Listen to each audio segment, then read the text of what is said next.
Good morning, good afternoon, and good evening, ladies and gentlemen. Welcome to the Australia's Tabletop Wargaming Network. Once again, as per usual, I'm ScottyD, and tonight we've got the South Pacific Gaming Major Tournament preview, and I'm joined by Pete, who is the TO for the tournament. How you doing, mate?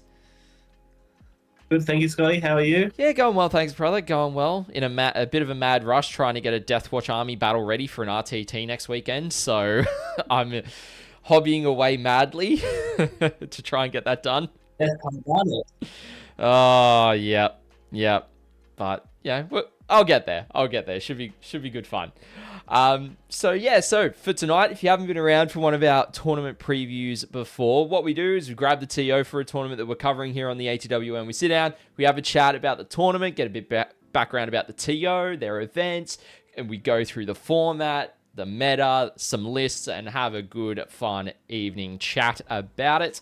And if you do miss out on some of the preview, we do these live here on Twitch. And if you are watching us back, we do post these on YouTube as well after the fact. So if you have to dip out during the live stream halfway through, or you miss a bit, you can always catch it on the YouTube side when we post it up.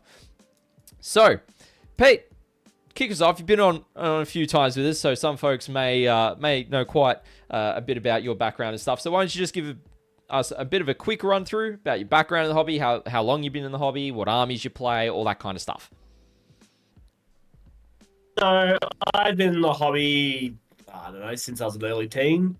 Brothers got me into it, and I've been competitive playing for like 2-ish years now. So good times. Mainly play chaos-focused factions, any sort of thing. I've done all the chaos factions. I've done custodies, and I've done crons. Nice. Yeah. So good sort of spread of armies there recently. Yeah, sick. Also, shout out to everyone in chat who is joining us too. Archeon first in, and then DGJ coming in asking, did Pete's beard get bushier in the last few weeks? You have grown it out, brother. Probably. Comfort season, you know? Winter, it's comfort season. Yeah, that's definitely fair. All right, so with that little bit of background for you out of the way, I don't know if you've mentioned before if you played Necrons. That's a bit new to me as well. Yeah, well, mainly Nathan plays my Necrons more than I do. Fair. All right. All right, so I guess let's jump into talking about some stuff about your events and such. So why don't you give us a bit of a brief run through about South Pacific Gaming? Of course, it was formerly called Western City Warhammer. In terms of your events, what your intended focus is for your tournaments, the core values, and also kind of why you guys decided to put on a singles major-sized event when traditionally you do a lot of teams events. I'd really like to hear your thoughts behind that decision. So yeah, Pod and I started out with Western Sydney Warhammer, and we just slowly built that into what we are now doing South Pacific. So we are in the hopes of starting up events around all of Australia, and then into things like New Zealand. We want to get with the Thailand guys and sort of like spread that so everywhere around, somewhere they can find their events, which would be us. Yep. For the singles major, when Todd and I planned this, I don't know, after our 8-mans last year, there weren't any super majors in New South Wales, and there haven't been for years. So we were like, well, we'll give it a run test, see how it goes, and if we like it, we'll keep doing it. If not, we won't. So this seemed like the most appropriate sort of weekend to do it. You know, the King's long weekend. Middle of the year, so there's sort of no school holidays or anything that kids and stuff need to worry about. You know, this is a good weekend to do it. Yeah, for sure. And I know, I think if we include ACT in it, in terms of majors, I don't think there has been one since the ITC champs was held at CanCon before COVID. Yeah. Even like Queensland, they don't really do super majors. Only place that superly does super majors is Uprising. Yep. So, we've only really got that one 3-dayer a year that is Uprising. And so, yeah. I mean, there is the Risky Rollers, guys. They have the Risky Rollers Open that they do at the start of November as a 3-dayer. They did that last year as well. But yeah, that was the first year that they did it. Sorry, Pete? Who's actually counting Victoria in their own planet? Oof. Don't let them hear you say that. That's alright. Awesome. Definitely see that you guys saw that there was a bit of an opening, a bit of a gap in the market, and so you thought, why not? Let's give this a crack. Which is awesome. Which is absolutely awesome. So, I reckon let's jump into talking a little bit about the format itself. Let me get the right toggle here. Of course, Twitch deciding to do dumb things to me right now is like, no, I'm going to swap the screens. I don't know why it always does this to me. It's just frustrating. It just does it always. Let me try that again, chat. Bang! There we go. We got the players pack up. Archeon is a Victorian as well in chat. He's like, ouch. Oof. And welcome in, Raisu. Great to have you joining us. Cool. So, brief run through. It's your traditional 2,000 point major. So, 3-dayer. So it's Saturday, Sunday, Monday, 8 rounds, 3 hours per round. Which is great. You guys also pushed back your rules cutoff to allow the new T-Suns Codex as well. Yes. We had a lot of questions about it, and Todd and I are always about wanting to play the newest possible meta, give the people the best chance to play with their fun toys. Yeah. Pretty much. Yeah, for sure. So when we were asked about it, we're like, yeah, that seems fine. And then we pushed it back. Yep. Awesome. The one thing I'll also note, and Pete, you'll probably echo this because it's been some chatter on this. If you are attending the tournament and you plan on using the Warhammer app and not your codex, turn off auto update because there's supposedly going to be a balance drop this week because the new mission deck's out. Yes. So yeah, just make sure if you're attending, turn that off so you don't get the update and then you're like, I'm using updated rules if there is any major balance data change, but balance data slate changes for your faction. Just something to bear that in mind. I thought I'd mention that as well. Because I've seen some folks already chatting around that, and it's like, no, let's try and avoid that, please. I've already turned mine off, so I will have accurate commentary for units and such. Always good sign. Yeah, for sure. All right. Jumping in terms of rules that are in force, you guys are using mostly WTC, which is pretty standard for your events. So that's no dramas there. In terms of the schedule, it's pretty straightforward. Like 3-hour rounds, so an extra 15 minutes compared to what the norm is.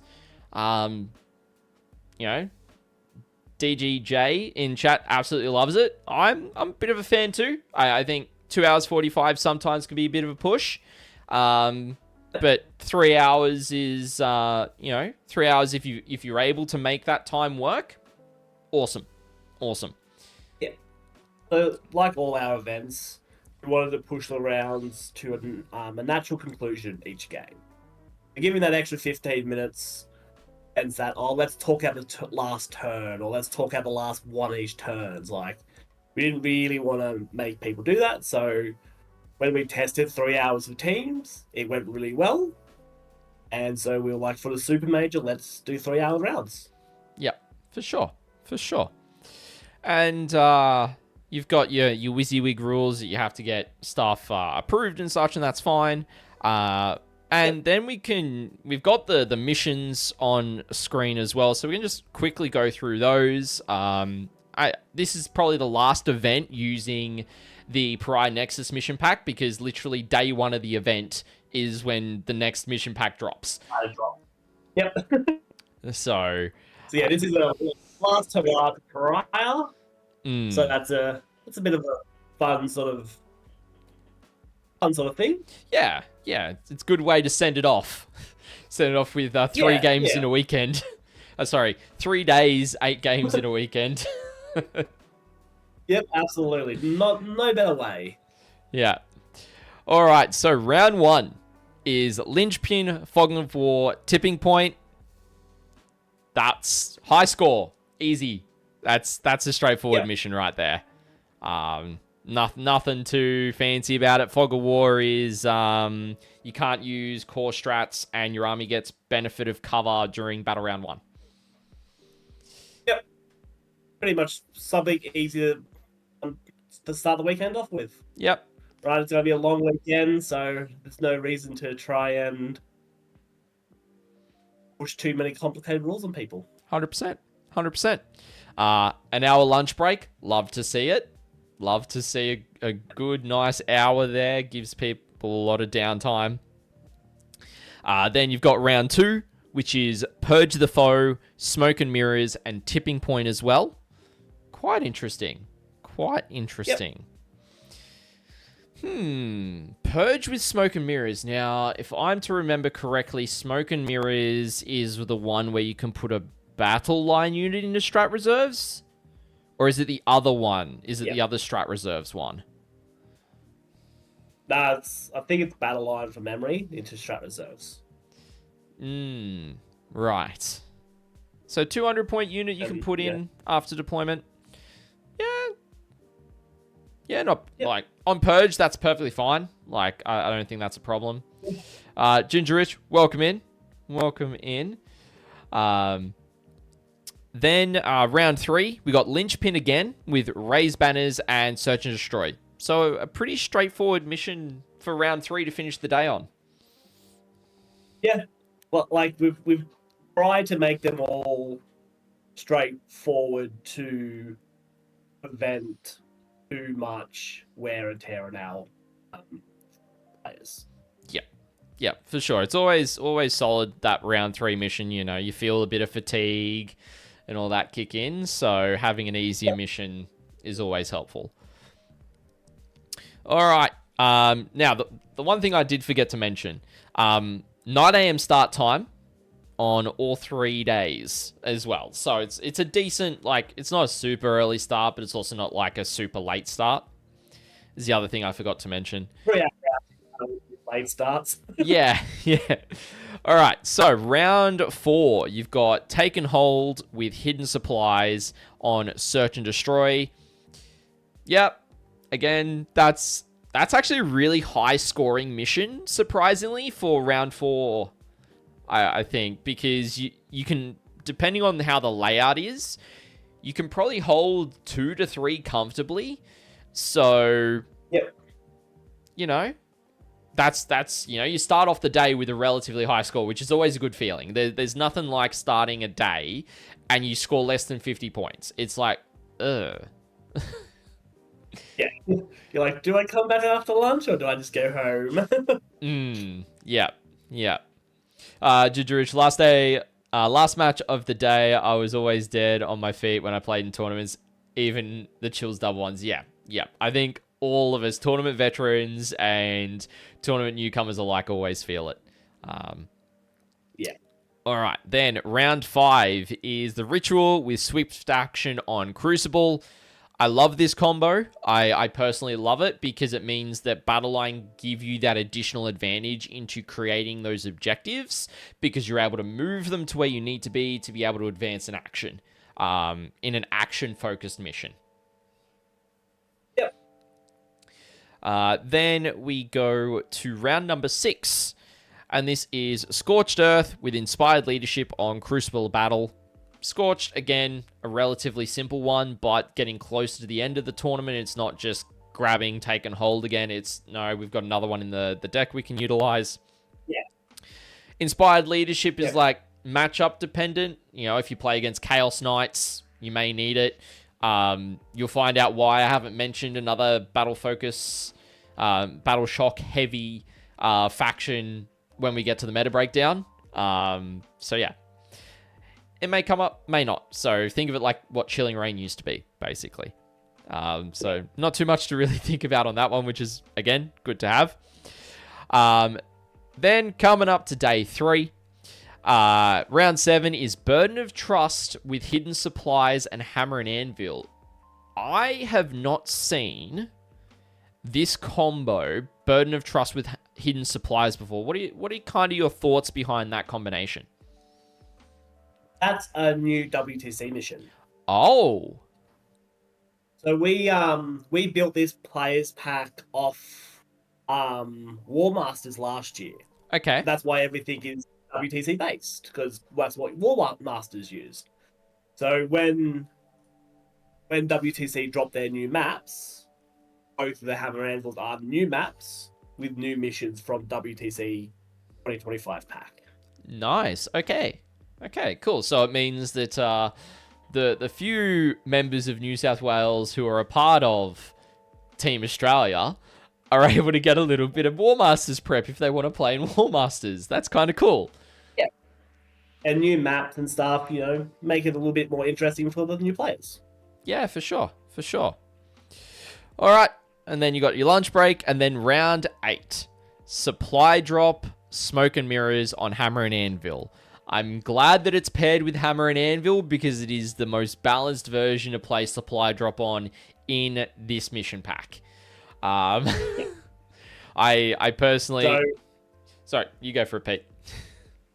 So what we've tried to do is we've done doubles of every deployment that we've used, and we've done them back to back. So there should be less setting up in the next missions and stuff to try and help the rounds to start on time, give the players as much as prep as possible, and all that sort of stuff. Yeah, cool. And then ward ceremony, and then pack up and head home. And your long weekend. Yeah. Pretty straightforward, which is always great. And then looking at the mission pack.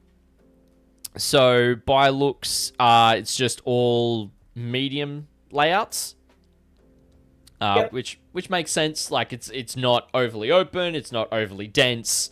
It's it's pretty balanced for. It's good seeing. Yeah. So yeah, you've got the round 1's got the super ruins, which is really interesting. With the No Man's Land objectives being quite defensible for your natural expansions, depending on which way you want to go. Which is quite interesting. Round 2, same thing again. Homes really easy to hold, and your natural expansions easy to hold. But the center objectives actually got a little bit more play in it because it's a little bit more defensible with those ruins positioned the way they are. And then round 3, search is pretty straightforward. Center objective is very defensible. It's got the 3-story ruins there, with the natural expansions in either other table quarter having the 2 stories there as well, so you can deep strike on there, or you can move very quickly to get behind there, particularly if you're infantry. But the thing is, if you're not infantry, you can't get around that wall. So you have to spend a turn to get behind that wall, or you have to expose yourself to your enemy to be able to cap at turn 1 if you're not an infantry unit. Or if you're not a fast infantry unit. So, jump pack bros are just going to go, sick, I'm just going to move my 10 or 12 inches and I'm going to advance and I'm going to get behind that wall and golden. But yeah, if you don't have that tech, then it's a bit rough. But yeah, no, that's fine. All right. Round 4 is Search and Destroy, and we see the Super Ruins again for day 1. And we've got two sets of Super Ruins as well. So you've got one in each deployment zone and one's on either side, in either side of No Man's Land.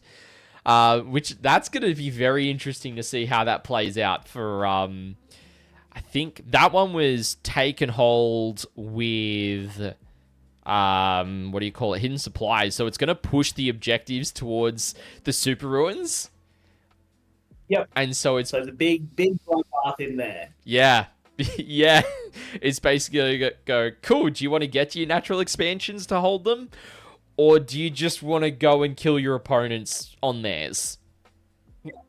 It forces a fight, and I love that. Yep, that's definitely fair. All right, round 5, you've got Crucible, and this one is where the center's a lot more defensible compared to some of the other ones. And the no man's land on the top and the bottom of the table are actually a lot more exposed. So you can get to your natural expansion and hold it behind the wall, but you can't put a lot of OC onto it. So it means if your opponent's able to put something with solid OC on the other side, they can take it from you, basically. I quite like that. Yeah.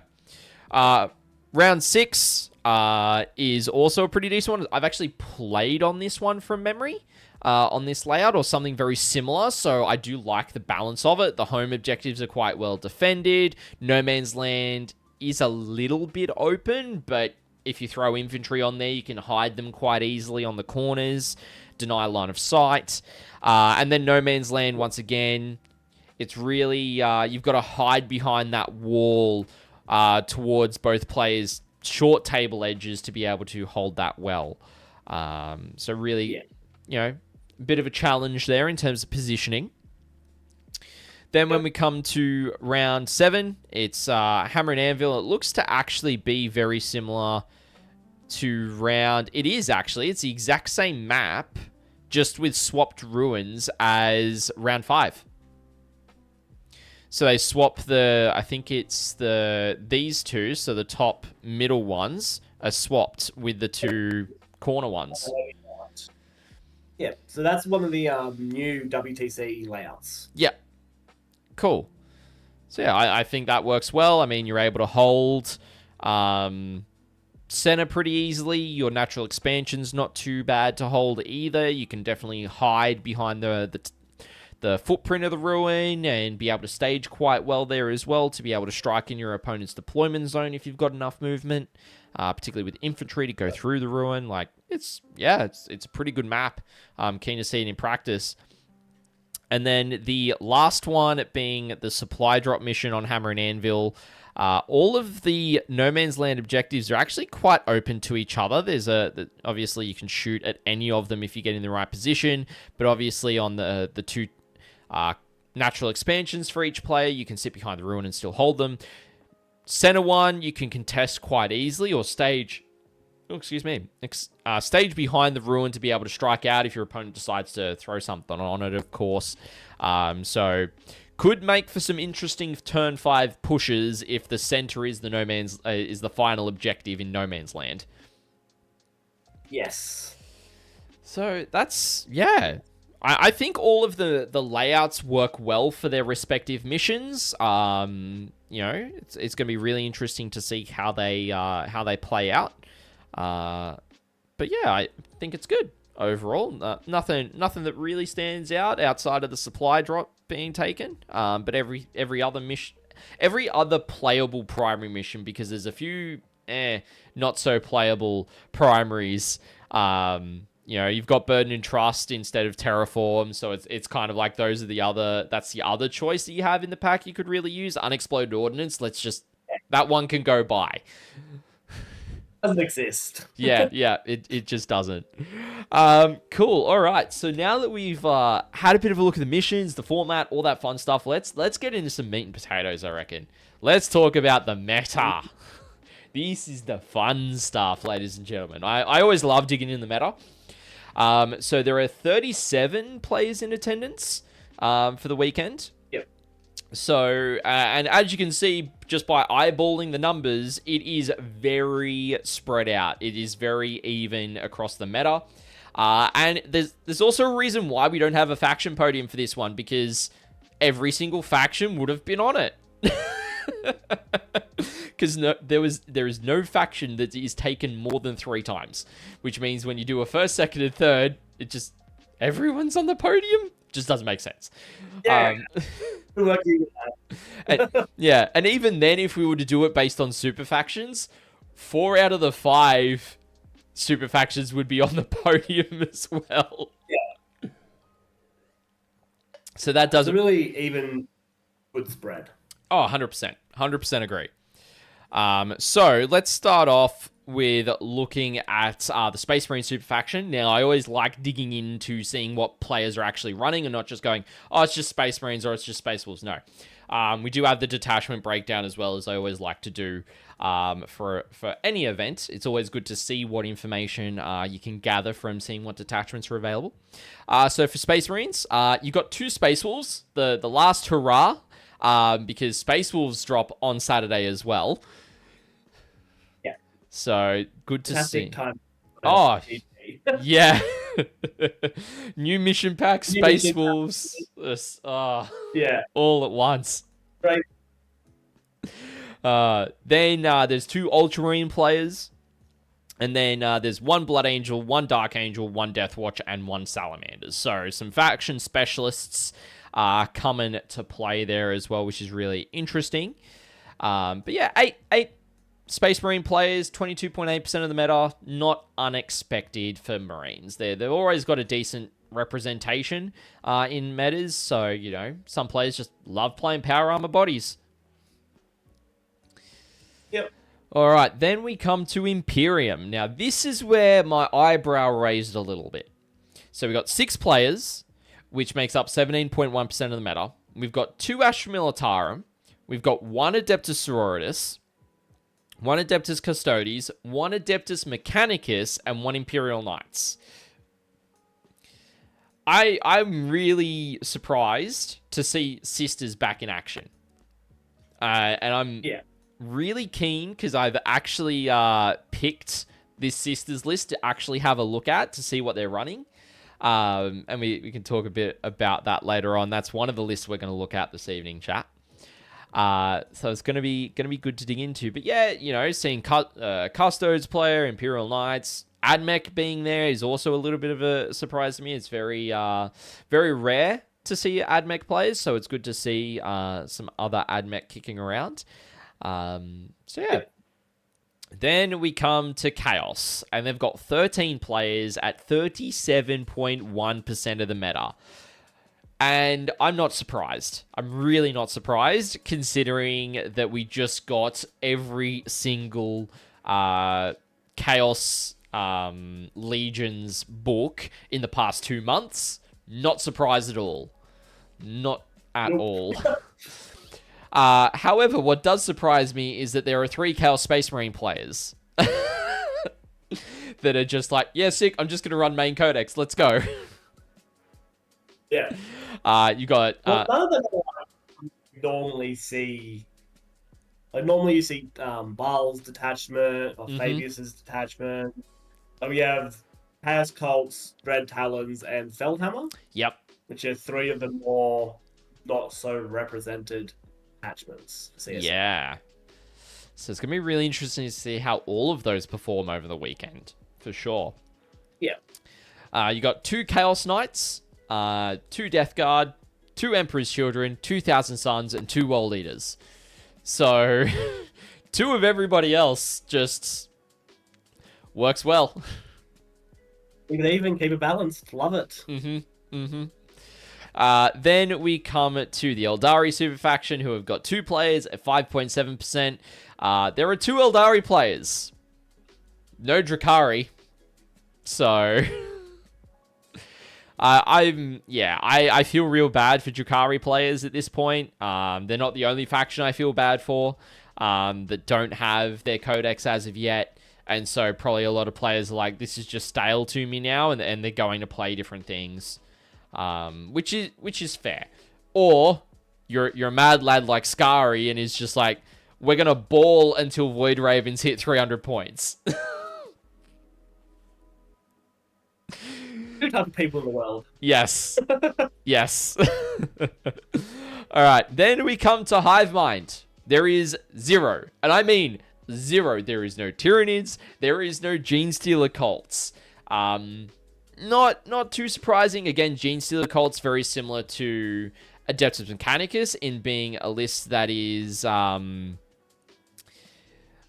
faction that's quite expensive to pick up, but at the same time, it is quite hard to play.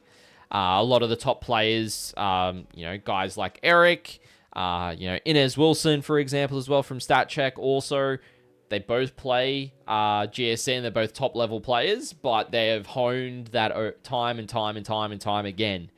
So yeah, it's. I wouldn't call Eric. Eric's a scrub. However, yeah, in saying that, there will actually be one GSC there. Due to the WTC state, we've been asked to hide a person's list, so they will be playing GSC. Okay. Cool. And on their list name, it does say "Talk to Me." Okay. Yeah.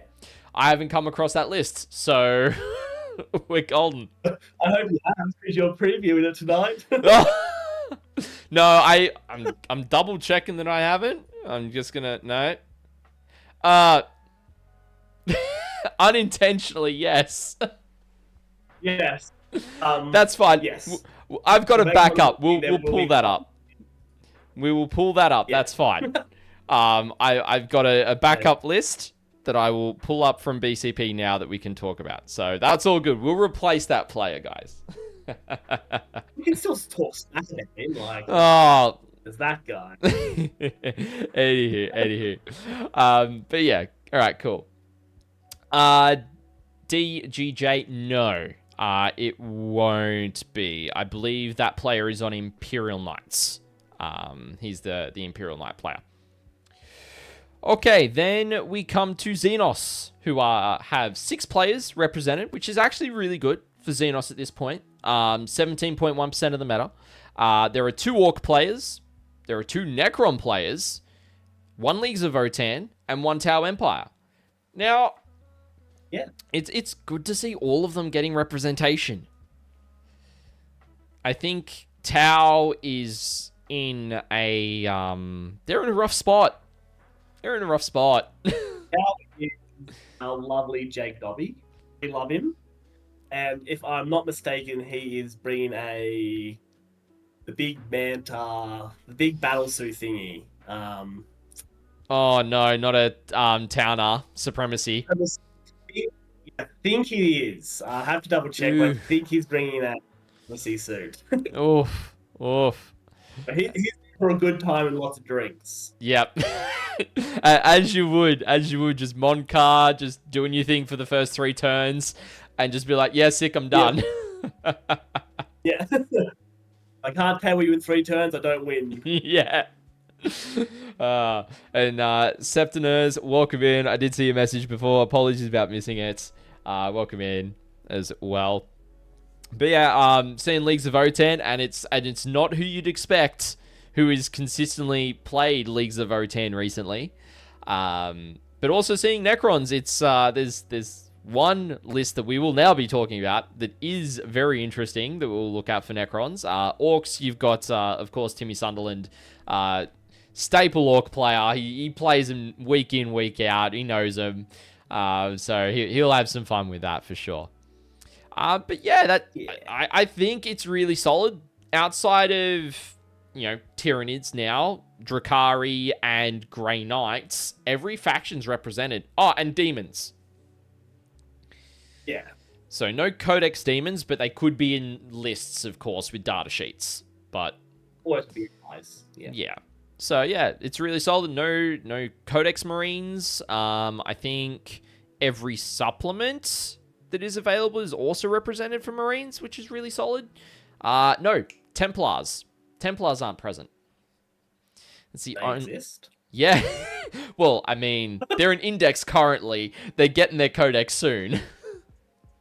Yeah. All right. So now that we've gone through the meta, let's have a look at the detachment breakdown. So first up, we got Space Marines and Imperium. So for Space Wolves, there is 1 Champions of Rust player, and one Stormlands Task Force. So, interesting to see Champs of Rust in play, but also Stormlands has been a staple for them as of late, and I think this might be potentially the last hurrah for Stormlands for Space Wolves, maybe. We'll see what their codex brings, because they've got some cracked detachments, I'll tell you what. Yeah. All right, then Ultramarines, there's a Gladius, there's an Ironstorm. Expect the combo. Expect Caligar and Gilliman. Like, I haven't looked at the list. We're not going to look at them tonight. They are probably relatively strong medalists, so not too shocked there. Blood Angels is Liberator Assault Group, tried and true staple. Dark Angels is a Gladius Task Force, so that'll be interesting to see what they're bringing. Death Watch is a Black Spear Task Force. My boys love seeing the Black Spear kicking around, and that's Challen, who does a wonderful job on the Death Watch. And then Salamanders is Firestorm, which is being brought by Andrew, and he's running a good old Salamanders Firestorm. He's done quite well with it as of late in the past few months, so it'll be good to see how he goes over the weekend as well. Then coming to Imperium, Asher Militarum is just 2 combined arms, which is really interesting. No hammer, there's no bridgehead, there's no mechanized, none of these other ones. It's just straight combined. Let's just do things. Yep. So standard, basic, the basic boys, love it. Yep. Then Adeptus Sororitas is the Army of Faith. Then Custodes is Lions of the Emperor. Not too surprised, because that's a really strong detachment for Custodes. Then for AdMech, you've got Skitarii Hunter Cohort, which is probably the most viable Skitarii detachment at this stage, outside of Halo's Creed. But then Halo's Creed, some people may not have the minis to be able to run that effectively, so you're probably running Skitarii if you've just got all the bodies. And then Imperial Knights is Noble Lance. Big shocker. Yeah. Well, they're getting their codex in the next month, I would say. Chaos Knights are going up for pre-order this weekend. So it means that I dare say either the following weekend or the weekend after that, when Chaos Knights release, Imperial Knights are going to go up. So they're not too far off. Yep. That's a safe bet. Yeah. All right, next up, we come to Chaos. So we've got Chaos nicked off. Welcome in. All the battle line in the Skitarii list. Yeah, basically it'll just be all battle line more than likely in that list. All right, so for Chaos, as we mentioned earlier, for Chaos Space Marines, and Nick Miller, thank you so much for the follow. Really appreciate that. All right, we got, for Chaos Space Marines, you got Chaos Cult, Dread Talons, and Fellhammer Siege Host. Really interesting spread, and some of the ones you don't really see too much. Typically, you just see Renegade Raiders, or Bile. So, as we were saying, these ones are getting some love, which is nice to see, some variety. This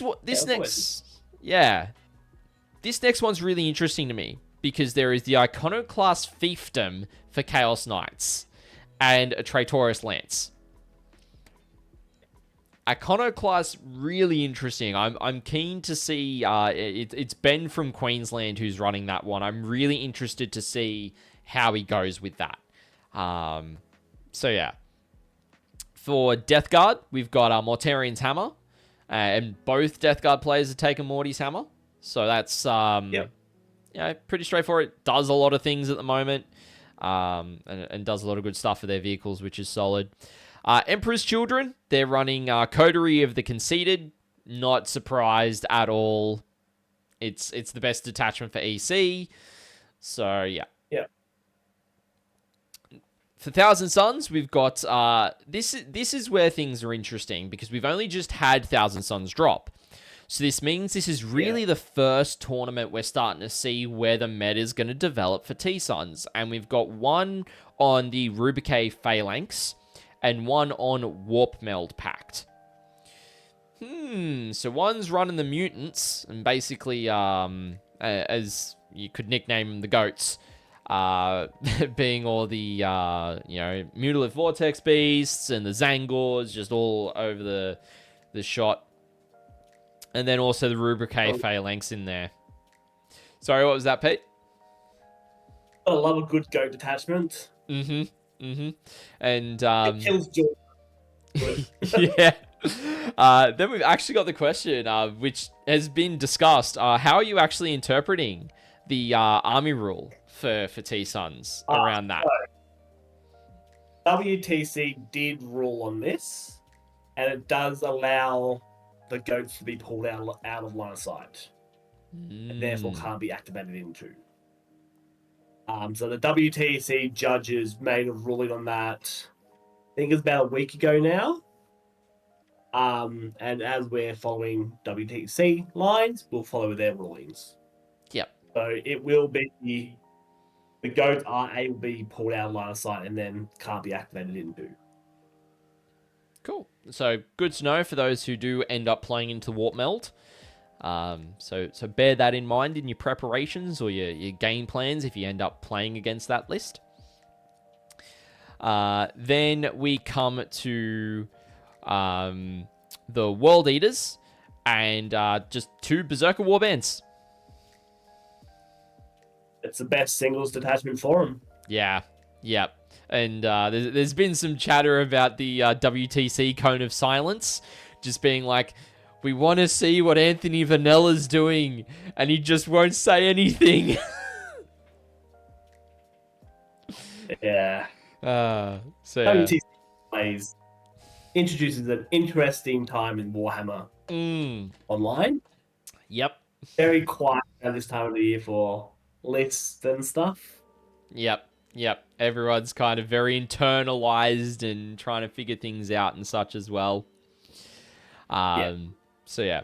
Then just a follow-up on the T-Sun side. Nickdoff has just asked, what about the psychic tests for Warp Meld as well? I would say would work the same way. I can get a more in-depth answer for the weekend. But I would say that it would work the same way as the -1 wound, mortal wound thingy. Alright, cool. Just figured I'd follow up with that because they were asking in chat. I'm always happy to take questions from chat. Bloody T-Suns never actually want to play the game fairly, do they? Yep. Alright. Then we come to Eldari and Xenos. So Eldari was counted as 2 devoted of Iniad, which is all good. Devoted's the strongest detachment basically for Eldari at the moment. There's some play in aspect host, but we're not really seeing a lot of players play into that. It's just a lot of Ynnari, because why not? Yeah. Then for Necrons, and I find this so interesting. As a Necron player myself, everyone went away from Awakened Dynasty. They went and played Hypercrypt. They've tried Star Shatter. They've, tried, what's the other one? I'm trying to think of it. It is the Obsessence Phalanx. That's what I was thinking of, that detachment. They've all tried all of those. Now everyone's come back to Awakened, the Index detachment. I just watched Liam, and Liam's like, well, this is how you do it. And they're like, I can do that too. That's all it is. Like, Liam been playing Awakened realistically since last WTC. Like, essentially, he hasn't changed that much. It's still the same thing he was doing last year. Yeah. And people are just like, I don't know why it took them so long to click onto it, but now they're like, oh, look how cool this is. It's like, this is nothing new. Like, Liam's been doing this for ages. Yeah, for sure. Yeah, so come full circle, I guess.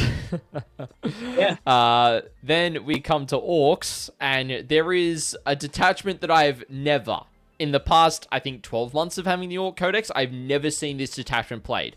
But there is one, the Big Hunt detachment. I played it once down at Capital Clash. Right. Yeah. It's just all the beast snaggers. Lots of kill, like when I played, it was lots of kill rigs, beast snaggers, 18 squig thingies, like just a lot of models. Yeah. Oh, I just haven't seen it. yeah, Gray, welcome in, mate. Great to have you joining us.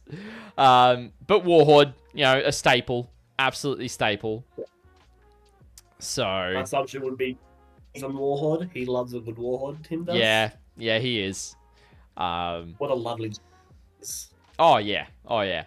Then, Leagues of Votan. This is one I'm also surprised by. A Hearth Band.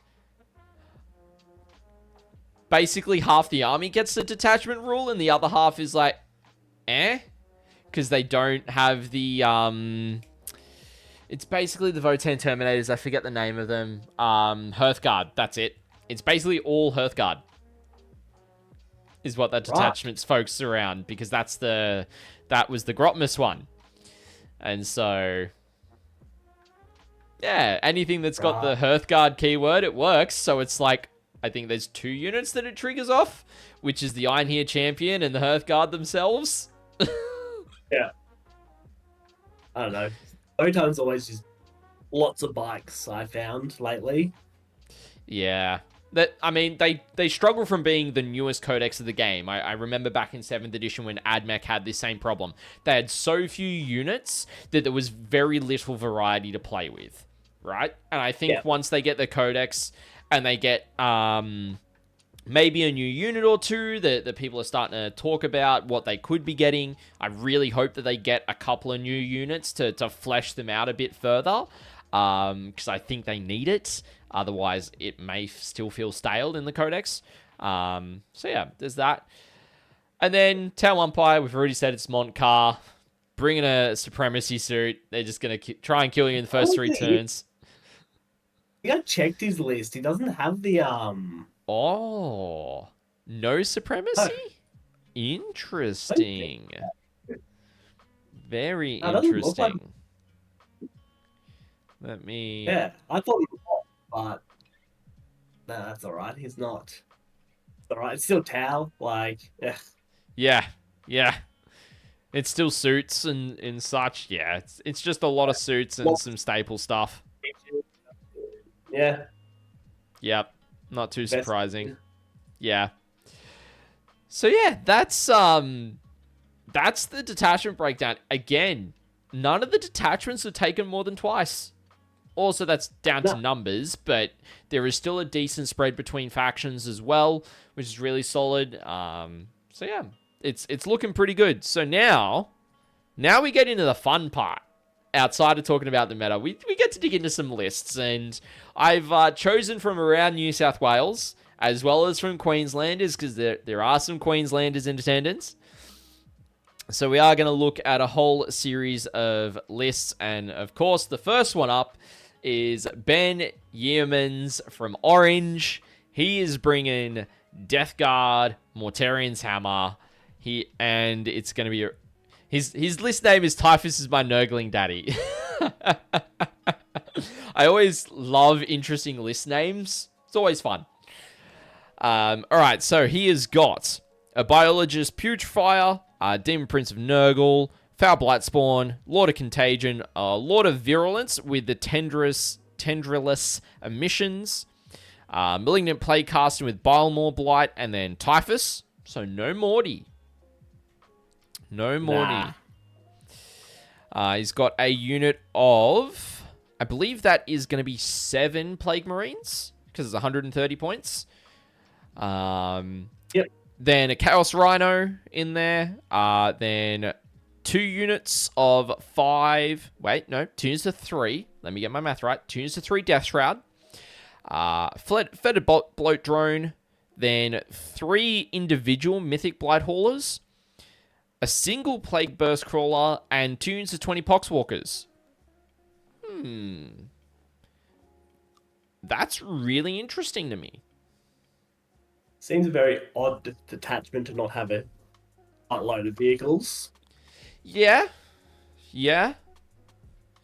Let me have a look at. I'll pull up the detachment for a second so we can see if there's any hidden synergies going on. Yeah, and Blight drones, everyone's running triple heavy blight launcher because it's just so nasty now. Yeah. So this is the one where you select 2 units to be afflicted when they're more than 12 inches away from every model in your army. Let's have a look at what these enhancements do. So Bile Maul is start the shooting phase. Until the end of the phase, you add 12 inches to the Bearer's Plague Wind weapon, that's really good on a Playcaster. Can only go on a Playcaster, so... and then Tendril Submissions, bearers within 3 inches of a Death Guard vehicle that it has Lone Op. And then when it targets an enemy vehicle visible to the bearer, it's reroll once to wound. Nice. So I dare say what they could be doing is just parking the Lord of Virulence next to the Plague Burst Crawler to get that popping off. I dare say is the way that you'd run that. And yeah, a bunch of characters, probably all going in the Rhino whichever ones can go in the Rhino would. It's probably going to be Biologist, Putrefier, Foul Blight Spawn. They would probably go in the unit, and then you maybe run the Malignant Playcaster solo to just shoot from the Iron Deck? Yeah. That's the way I would think about it. You put Typhus in with one of the Poxwalker units and just run him up the field, I guess. Or have him sit somewhere, go to your natural expansion or something. Yeah, it's or even him in Detra. Like, him in Detra is nasty. Yeah, that's true. That's definitely true. So, yeah. Pretty interesting list. I'd be interested to see how this one plays out, personally. Because it is definitely different, as you said. Doesn't have the heavy blight launcher bloat drones and the 3 units of 2 mythic blight haulers. It's got a lot of variety, which is interesting to see. I'd love to see how this plays. So, yeah. All right, next list. We are gonna look at, and this is the sub-in list. I'll say that because we have the time. This is Daniel Gash Jones's Necron Awakened Dynasty. Now, he did message me before stream, and he did give me a little bit of a heads up that he had been working with one of the stat check guys to work on this list. So it's going to be really interesting to see. He was working on it with Tyler Bortel, was the stat check coach he was working with for this one. It's going to be interesting to see. He said it plays around with Battle Shock a lot, and I think we'll see why in a second. So, in his list, he's got a Catacomb Command Barge as his Warlord. He has got a Hexmark Destroyer with Veil. That's a really interesting combo. Yeah. I like that. It's a different take. Orokin the Diviner, 3 Psychomancers. Now, Psychomancers have got a debuff to Battle Shock within a specified range. I think it's like 9 or 12 inches, something like that. So, pretty wild. You've then got 18. Thanks, Dan. I appreciate that. Royal Warden with the Netherrealm Casket. Now, Netherrealm, I believe, is the -1 to hit, so it gives your unit stealth. Scorpec Lord with Agnamic Dermal Bond, which I believe is the Feel No Pain. Then you've got 2 other regular Scorpec Lords. So that's quite interesting. You've got a single brick of 20 warriors, not too surprising there. You've got a single Ghost Arc, a Reanimator, a unit of 2 Crypto Thralls, double Doomsday Arc, 5 Flayed Ones, a single Heavy Destroyer, and then 3 units of 3 Scorpec Destroyers to more than likely be the transport caddies for the Scorpec Lords. Yeah. This is a really interesting list. I've been seeing the Scorpec Destroyers popping up a lot with the Scorpec Lords in packs of 3. And they're just there to protect the Lord, because once the Lord gets into your lines, he's hard to take down. They're a blade of wood. Basically. Like, they're no slouches in combat either, don't get me wrong, that they can hit like a bus. But you got to get through them to get to the Lord, and even then, the Lords can stand back up for 1 CP, and they can do it once per game. So it's like, cool, they just stand back up, and it's like, now I've got to deal with this guy again. It's a very irritating build. Flayed ones are good for infiltrate screening. The Doomsday Ark's there for some heavy firepower. Locust, single Locust Destroyer in there to do some deep strike stuff. Maybe an Action Monkey. 35 points, pretty cheap for that. Obviously, you've got a Reanimator there as well as a Ghost Ark to ensure that the Necron Warrior brick just keeps on coming back. You're probably putting the Crypto Thralls in there just so it sticks around and you don't lose it because it's a dedicated transport. You're probably putting the Royal Warden in the 20-man brick with Orokin. So then that way, the unit's got a 4-up invo. It's -1 to hit. It's just going to be really tough to take down. And then I'd be really interested to see how he ends up using I was about to say the Psychomancers. I was about to say whether they are outside of the transport or not, but Dan has just said that they actually start in the transport. So it must mean that the Warriors. The Crypt Thralls go in with the Warriors. Quite possibly. Or they might be attached to... No, they're attached to Orokin, because Orokin is technically a Cryptek as well, so they could attach to him, is my understanding. So they'd go with them. The nasty brick. Yeah, it's a very tough brick. Like, if you draw Cull the Horde against this one, good luck. But yeah, it's to be fair, this list might be one that I look to get on stream at some point over the weekend. Looking at it, I'd be like, yeah, I'd love to see how this one functions. All right.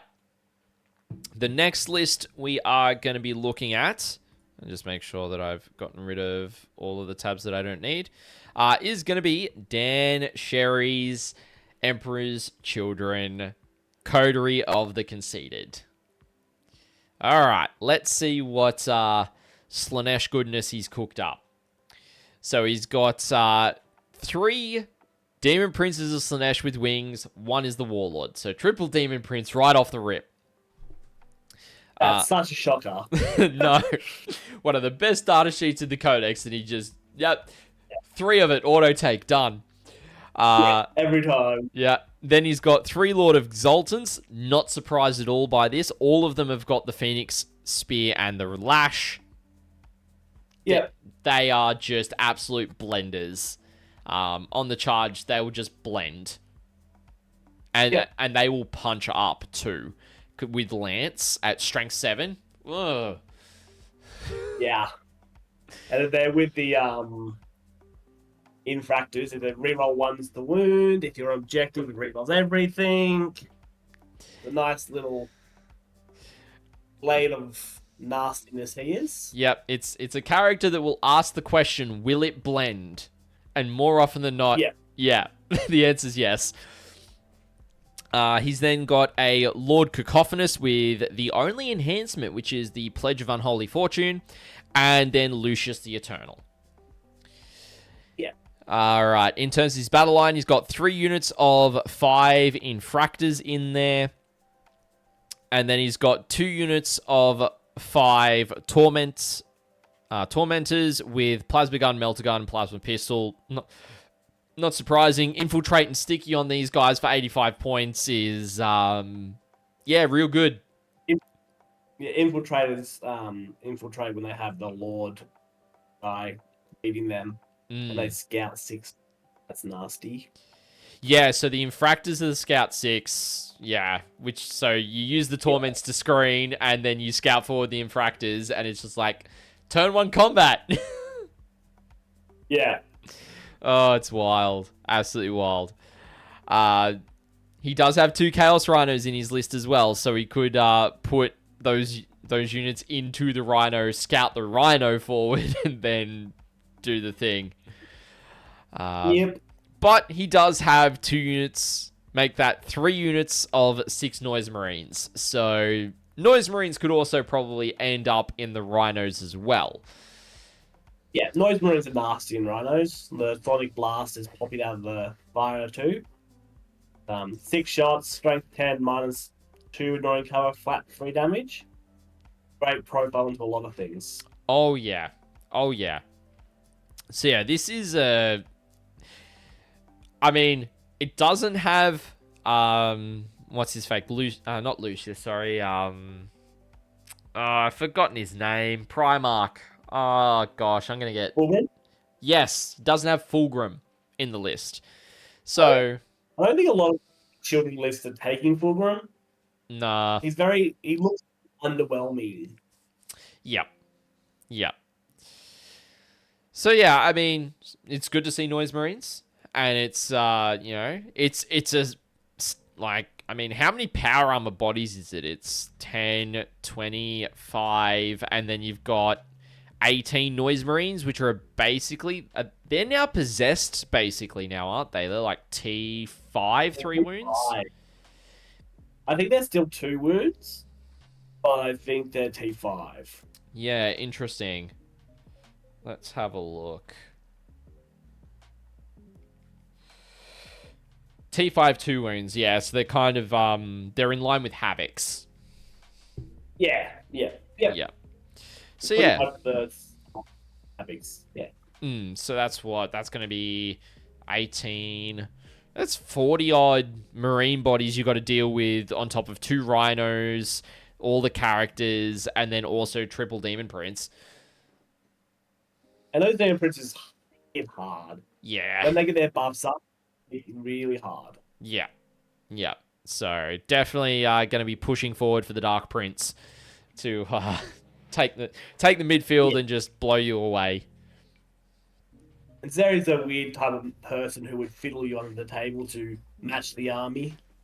Yep. All right. Yeah.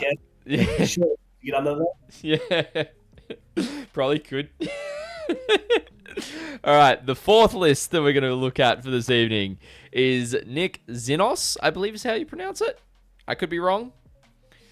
Apologies, Nick, if I am mispronouncing your surname, my friend.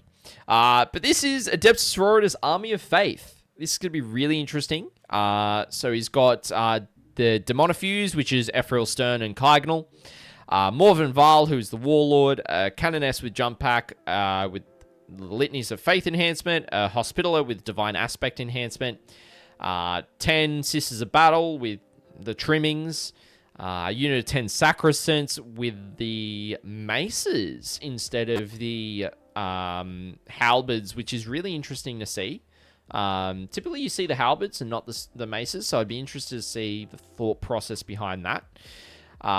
10 Sister Dominion Squad with Meltaguns in there. 2 units of 5 Seraphim with the Hand Flamers. Then you've got 10 Novitiates, 10 Zephyrim, double Castigators with the Battle Cannon. 1 Battle Cannon, 1 Auto Cannon, triple Heavy Bolters, Storm Bolters, that fun expected stuff. The Paragon War Suits, obviously, to go with Morven Val. So the Morven Val package, pretty expected. And then double Immolators with Multi-Melters, HKMs, Hunter Killer Missiles, and Heavy Bolters. Good cover's always nice. Yeah. Like, this is... It's... To me, this just reads as a Sisters Good Stuff list, basically. Like, it's nothing too over the top. It doesn't skew in any direction in particular. But it's like... what is Army of Faith? So this one is 2 Acts of Faith for a unit per phase instead of the 1. So that... Miracle dice on the... Yeah. So looking to use a lot of Miracle dice. Of course, they reverted part of that in the last balanced starter slate around how much. So you now generate, I think you're back to generating 1 per player turn instead of 1 per battle round. Yeah. So, you've got a decent amount of units that you'll still get miracle dice over the course of the game. You know, obviously you got your staple rules of the Seraphim being around to do, you know, deep strikes, actions. They can blow some stuff away for backfield holders with the Flamers. Obviously, the Dominions are more than likely going to be split up by the Immolators.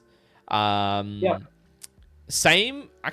same with the Battle Sister squad, because what you do is you put the Multi-Melter, the Flamer, and the Sister Superior, and maybe the Simulacrum and another Sister in the Immolator, and you put the other 5 Bolter Sisters on your backfield.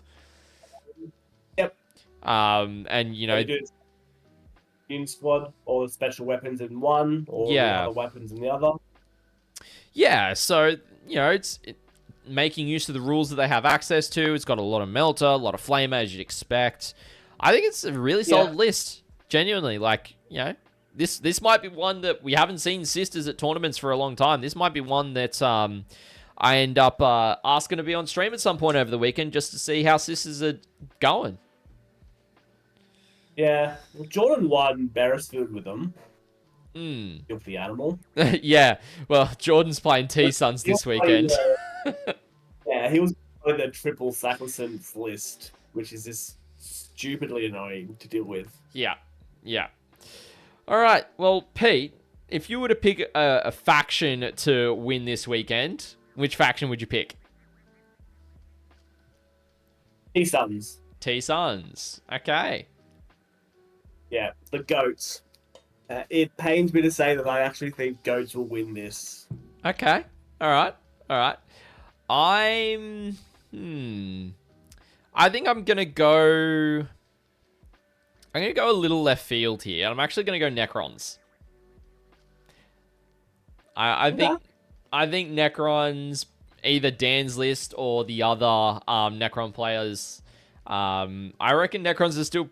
I think they're pretty good into this meta. I think a lot of things at the moment do struggle to get through a 20 model unit with 4-up invo, -1 to hit for shooting. And, you know, unless you've got the combat ability to punch through that unit, which some lists do have. Obviously, Coterie does have the ability to do that. But I think there's enough other pieces around that list that will be able to engage in combat as well to fight you back. That, yeah, it'd be an interesting fight. So I think I'm going to pick Necrons for this one. Okay. So yeah, that's kind of going to be my pick. But we'll see how everything shakes out over the course of the weekend. Yes. Welcome in, Hextread and Radogo. Great to have you guys joining us for this preview, which we were about to wrap up. But as we do so, Pete, do you have any final shout-outs that you want to make to anyone in particular for this weekend? Just to all our sponsors, so R&R Hobbies, Tip Top Terrain. I think they're our main sponsors. Yeah. Shout out to them. Shout out to everyone who's coming. Thank you for the support. We love it. And we'll see you on the weekend. Yeah, for sure. So, ladies and gentlemen, that is going to be it for our tournament preview for the South Pacific Gaming Major. It will be on this weekend, happening over all 3 days of the long weekend up in Penrith RSL. I will be present at the event. I'll be streaming it all 3 days. It is going to be absolutely phenomenal to see some great New South Wales 40K. Really looking forward to it. It's going to be great. Penrith RSL is a great venue. Absolutely love it. So really keen to be there. Pete, thank you so much for making time once again, brother, to come on, have a chat about your event and get the word out a little bit. Always happy to. Yeah, not a problem. And for everyone at home, if you did only just join us, we'll be posting this entire preview up on our YouTube channel Thursday morning at 9 a.m. Australian Eastern Standard Time if you did miss some of this. And make sure to join us over on YouTube as well for the tournament coverage this weekend. But ladies and gentlemen, I've been ScottyD. Thank you so much for joining us this evening and hope to catch you for the weekend's coverage. I shall see you soon, team. Have a good one.